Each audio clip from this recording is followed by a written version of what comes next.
그리고 버킹엄에서 좀 지금 뭐 신도시 네. 이제 앞으로 진행될 신도시 사업 네. 직접 하시는 거잖아요. 예. 어떻게 그렇게 딴 계약을 할 수 있었던 이런 스토리라든지 그런 것들을 좀 한번 듣고 싶어요. 네, 그거 한번 이야기를 한번 들어보도록 하겠습니다. 처음에 그 인도네시아에 오고 나서 이제 그 제임스 회장님께서 이제 저희 할아버지 박보희 총재님에 대한 얘기를 좀 들으시고 그러면 신도시를 한번 맡아볼 생각이 있냐라고 이렇게 갑자기 말씀을 좀 주셨어요. 그래서 사실 뭐 제가 뭐 이제 뭐 건설이나 이런 걸 할 줄 아는 것도 아니고 근데 이렇게 맡아서 하라니까 좀 예 그냥 어안이 벙벙해져가지고 예 알겠습니다라고 대답을 했는데 다음날 이제 자카르타 주정부 그 투자청 차관인 이맘 차관님을 좀 만나게 됐습니다. 그래서 이맘 차관님이랑 그냥 이런저런 얘기 간단하게 자기소개를 좀 했고 그러면서 이제 잘 부탁드린다라고 말씀을 드렸더니 갑자기 이제 연락이 왔어요. 1200만 평 정도 처음에 시작을 하자 이런 식으로 연락이 왔었고 그 다음에 이제 반튼 신도시의 그 땅을 갖고 계신 그 자야바야 전 시장님이 계세요. 그래서 얼마 안 있다가 자야바야 전 시장님을 만나고 좀 인사를 드렸고 그때 좀 인사를 드렸던 게 좀 인상이 좀 좋았는지 그래 같이 한번 해보자 라고 그때 구두로 약속을 하게 됩니다.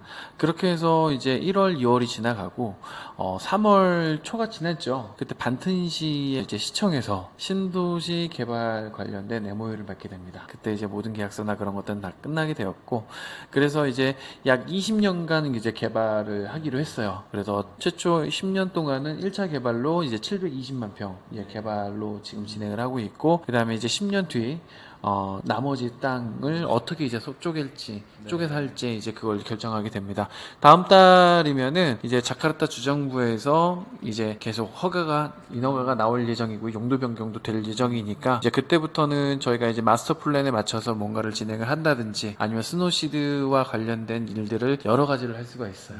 뭐 이제 우리가 원하는 컨셉 K 빌리지라든지 뭐 엔터 사업이라든지 뭐 여러 가지 이제 복합 단지로 이제 조성될 예정이니까 이제 거기서 이제 스노시드와 함께 할 수 있는 것들을 좀 많이 만들어봤으면 저는 하는 희망이 좀 많아요. 그래야지만 이제 저희가 항상 이룩하고자 했던 어떤 상장 정신이나 이제 여러 가지 이제 가치에 대해서 이런 것들을 좀 공유할 수 있을 만한 것들이 되니까 그리고 이제 자카르타 이제 바로 옆이에요.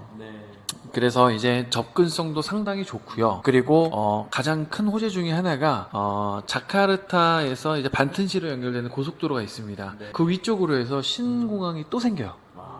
예, 그래서 이제 새로운 공항이 생기고 그 공항이 이제 생기면은 어차피 이제 공항 신도시처럼 이제 어마어마한 도시가 될 것으로 지금 기대를 좀 많이 하고 있습니다. 그래서 이제 반튼 신도시 같은 경우도 이제 여러 가지 호재들이 있어요. 그래서 이제 그런 것들이 좀 가시화가 되고 실제로 그게 진행이 된다라고 하면은 그때마다 좀 소식을 들려드리도록 하겠습니다.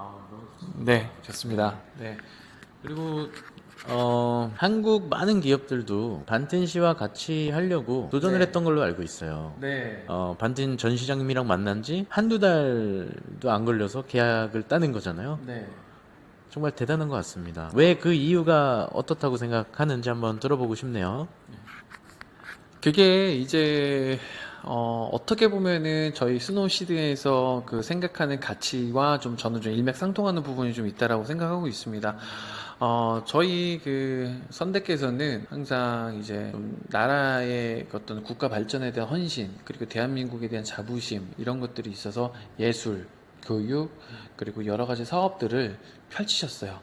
이런 가치들을 알고 있다라는 것을 좀 피력을 좀 했습니다. 그래서 이제 그 부분에서 다른 기업들과는 좀 다르다라고 생각을 했고 그런 것들도 좀 많이 좀 이렇게 좋게 작용을 한 것 같고요. 그래서 좋게 봐주셔서 저는 그래도 너무 기분이 좋았습니다. 그래서 아까도 말씀드렸다시피 가치 공유를 좀 할 수 있는 것들을 좀 많이 같이 좀 기획했으면 좋겠습니다. 네. 아, 좋습니다. 그러면 그 할아버지 영향이 좀 컸다. 좀 그렇게 보면 될까요? 네. 없다라고 말씀드리기 좀 힘들죠. 네. 네. 그리고 뭐 이사님이 워낙 또 인상도 좋으시고 말도 잘하시고 굉장히 이 사람 대 사람이 하는 일이잖아요. 그렇죠. 자야바야 씨가 굉장히 또 좋아하시더라고요. 굉장히 되게 좋게 보신 것 같고 그런 것도 잘 영향이 가지 않았나 이렇게 생각을 하고 있습니다. 그리고 뭐 이건 여담이지만 박보이 그 할아버지는 세계일보 그리고 워싱턴 타임즈 설립자시잖아요. 네, 맞아요. 네네. 네, 그리고 스노우시드에 굉장히 또 안타까운 일이 하나 있었잖아요. 아, 이것도 굉장히 공을 많이 들였어요. 그리고 굉장한 마케팅으로 저희는 활용할 수 있을 마음에 굉장히 기대가 많았는데 이사님 한번 이야기를 들어보도록 하겠습니다. 처음부터 좀 말씀을 드리자면은 그 이집트 피라미드 앞에서 케이팝 페스티벌을 기획하고 계신 대표님이 계셨어요. 그래서 전 세계 최초로 이제 피라미드 앞에서 이렇게 공연을 하기로 했었는데 안타깝게도 그때 이제 이스라엘 전쟁이 일어나서 이집트 페스티벌이 취소가 된 겁니다. 그때 진짜 너무 안타까웠어요. 그래서 제가 대표님께 이런 말씀을 좀 드렸죠. 혹시 그 이집트에서 진행을 하시려고 했던 그 페스티벌을 자카르타에서 한번 해보시는 건 어떻겠습니까? 라고 제가 말씀을 드렸고, 그래서 그 부분에 대해서 검토를 해보시고, 이제 자카르타 이제 어떤 K 콘텐츠 소비국 전 세계 1인 부분, 그리고 자카르타라는 인구 밀집도, 예, 이런 것들이 있다 보니까 거기에 대해서 좀 긍정적으로 생각을 하셔가지고 이제 자카르타에 여러 번 오시면서 준비를 하셨죠. 저 인도네시아가 티켓 파워가 대단하잖아요. 네, 맞습니다. 블랙핑크도 뭐 8만석 매진이 되고. 그렇죠. 블랙핑크가 이제 자카르타에 오면은 도시가 마비가 될 정도로 정말 어마어마한 영향력을 행사하고 있습니다. 근데 저희는 현장에 있었습니다. 아, 네. 네. 공항에서 2시간 걸리더라고요. 맡겨가지고 공항에서 2시간 동안 오는데 다 그 블링크 분들인지 다 봉 이거 들고 있고 또 이거 뭐 막 이렇게 하고 있고 그래서 야 이거 대단하다 진짜. 네 그런 생각이 들었었습니다. 네, 그렇죠. 그리고 블랙핑크 안표가 1,000만 원이 넘었대요. 이야, 근데 그게 다 거래가 됐다는 겁니다. 야, 8만석. 대단하죠. 진짜. 예. 예, 그래서 이제 자카르타에서의 그 페스티벌을 준비를 했고 시나르마스 랜드 이제 회장님 손녀분이 뉴진스의 엄청난 팬이라고 하셨습니다. 네. 그래서 뉴진스만 섭외할 수 있으면 모든 지원과 스폰심은 우리가 다 알아서 해주겠다 라고 말씀을 해주셨습니다. 시나르마스 랜드는 인도네시아 재계 2위에서 3위를 왔다 갔다 하는 정말 엄청난 거대한 기업입니다. 네, 그래서 이제 그 대표님께서는 이제 하이브와 일을 많이 해오셨고 그러다 보니까 이제 뉴진스 그리고 찰리푸스를 섭외하시는데 성공을 하게 됐습니다. 그래서 2024년 7월 27일, 28일 양일간 페스티벌을 개최하기로 해서 다 준비를 해놨는데 안타깝게도 이번에는 하이브 뉴진스 미인진 씨의 사태가 일어남으로써 그때 당시에 이제 뉴진스 스케줄이 모든 게 다 전면 취소가 돼 버렸어요. 예, 그래서 지금은 도저히 할 수가 없다라고 말씀을 주셔가지고 지금은 잠정 중단된 상태입니다. 그래서 좀 안타깝게 됐지만 내년 2025년 5월에서 6월 사이에 네. 이제 자카르타에서 K-pop 페스티벌을 여는 것을 목표로 지금 다시 준비를 하고 있으니까 네. 네. 아쉬움을 조금 뒤로 하고 네. 그때 한번 도모를 해봤으면 좋겠습니다. 아 좋습니다. 네, 그때는 꼭 저희가 같이 했으면 좋겠네요. 네, 그래서 네. 꼭 하는 바람입니다. 맞습니다. 사실 이번에 너무 안타까웠던 게 유진스, 찰리푸스 이번에 자카르타에 와서 그리고 또 아그네즈모라는 또 인도네시아의 최고 네. 가수잖아요. 네. 거의 뭐 3천만 팔로우 정도 되더라고요. 야, 네, 그분도 오시기로 하셨었거든요. 네, 맞아요. 그러면 이제 스노우시드랑 이게 무슨 관련이 있냐? 스노우시드에 VIP 티켓을 좀 NFT화해서 판매를 해보려고 했었어요. 그러면 정말 전 세계에서도 좀 화제가 되겠구나. 그리고 이게 마케팅이 정말 괜찮겠구나. 이런 좀 생각을 했는데 좀 아쉽게 무산돼서 좀 아쉽긴 합니다. 네. 네. 무산됐지만 뭐 내년이 있잖아요. 네, 맞습니다. 그때는 꼭 성장할 네, 수 네. 있도록 한번 최선을 다해 보시죠. 화이팅 하시죠. 파이팅 해보시죠. 네.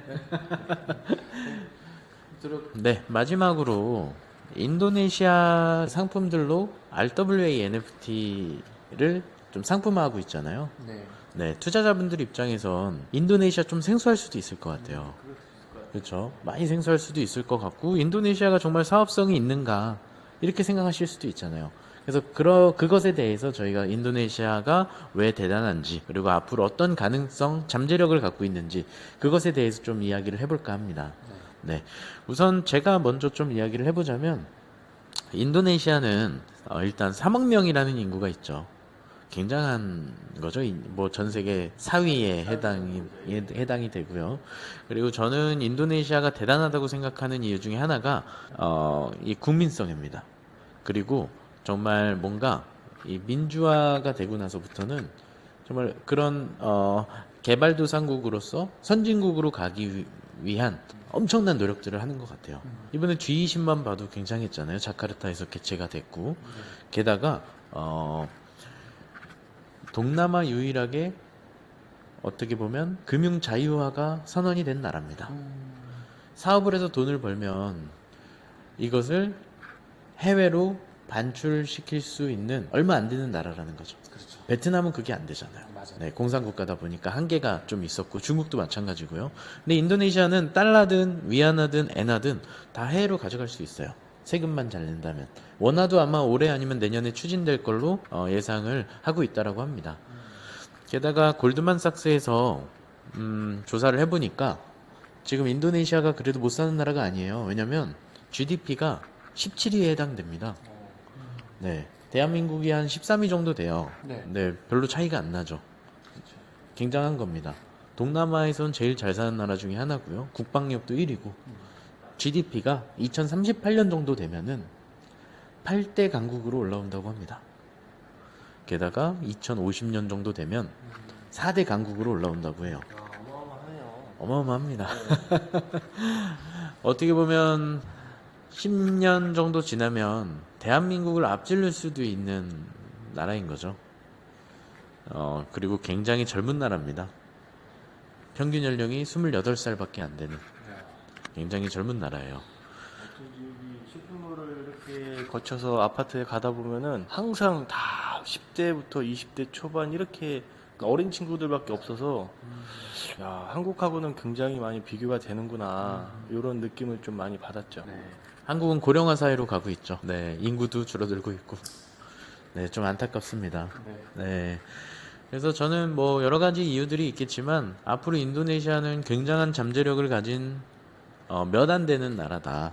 이렇게 좀 말씀드릴 수가 있을 것 같고 그 중에서 가장 저는 으뜸인 사업 중에 하나가 병원 사업이라고 생각을 해요.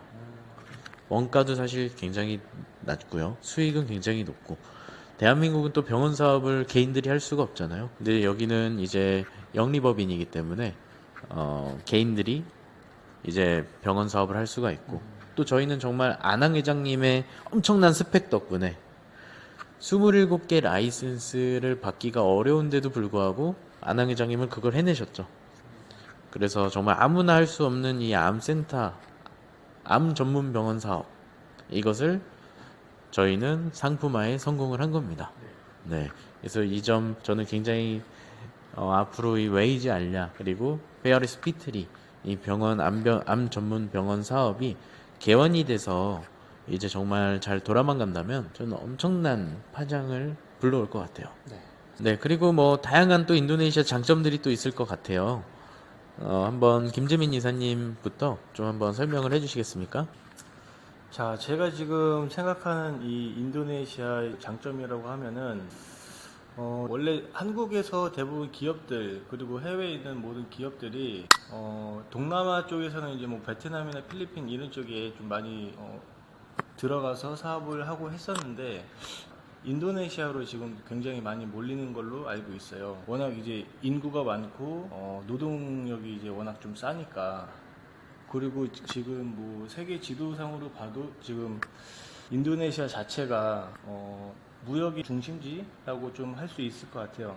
예전부터. 그래서 아무래도 뭐 물건을 만들어서 또 전 세계 시장에 뭐 이렇게 수출을 하고 할 때 아무래도 이쪽에서 사업하기에는 굉장히 좀 유리한 조건으로 할 수 있는 것 같습니다, 지금. 네, 좋습니다. 그럼 마지막으로 이야기 좀 해주시고 저희는 좀 마치도록 하겠습니다. 저는 그 말씀하신 대로 생각이 비슷하고 저는 좀 상징적인 부분을 좀 말씀을 좀 드리고 싶어요. 그 현대자동차가 유일하게 동남아에서 그 공장을 설립한 곳이 인도네시아입니다. 그만큼 내수 시장도 탄탄하고 그리고 전략적으로 인도네시아에서 생산한 이제 차량들을 다른 인근 국가로 이렇게 수출하기가 수월한 거예요. 예, 그러다 보니까는 이제 여러 가지로 이제 뭐 자원 사업, 뭐 석탄부터 해서 뭐 주석이라든지 1차 그런 어떤 원료들도 이제 전 주변 국가들로 되게 이렇게 좀 수출하기가 편하고요. 그리고 또 하나 베트남과는 많이 다른 부분이 공산 국가가 아니라 민주 국가예요. 그리고 중국과도 사이가 좋습니다. 그리고 미국과도 사이가 좋아요. 중립적으로 중국과 미국 모두가 어느 쪽으로 수출을 해도 본인들이 좀 편하게 모든 일들을 그 사업이나 이런 것들을 할 수 있다 보니까는 인도네시아라는 곳은 어떻게 보면은 가장 그 이제 산업의 어떤 요충지가 될 수 있는 그런 가능성을 가장 많이 갖고 있는 곳이라고 생각을 하고 있습니다. 이제 인도네시아, 이제 동남아시아도 거의 뭐 태국, 필리핀, 뭐 이제 여러 나라들이 많은 발전을 이뤘어요. 그런데 인도네시아는 이제 발전하기 시작한 지 얼마 되지 않았어요. 그러다 보니까 이제 동남아에서 유일하게 남아있는, 그러니까 이제 가능성이 있는 개발도상국이라고 생각하고 있습니다. 그 이후에는 이제 다른 이제 대륙으로 이제 넘어가겠죠. 그 전까지 인도네시아라는 국가에서는 정말 많은 기회가 있을 것으로 저는 생각을 하고 있습니다. 네네. 네, 좋습니다. 네. 그리고 저희 또 이 RW NFT화를 할 수 있는 나라들이 별로 없더라고요. 법리적인 검토를 해보니까 한국, 미국의 이 뭔가 이 현실 자산을 가지고 NFT화를 해서 뭔가 판매를 한다. 이거 자체가 좀 불가능합니다. 근데 인도네시아 같은 경우는 웹3 산업에 대해서도 많이 열려 있는 것 같아요. 아직 규제도 그렇게 막 심하지 않고. 그래서 또 인도네시아 상품들로 저희가 구성했던 이유 중에 하나도 이 부분도 있지 않을까. 맞습니다. 네, 그렇게 생각을 하고 있습니다. 네, 그러면 정말 또 이렇게 고생 많으셨고요. 네, 그러면은 이상 마치도록 하겠습니다. 감사합니다. 감사합니다.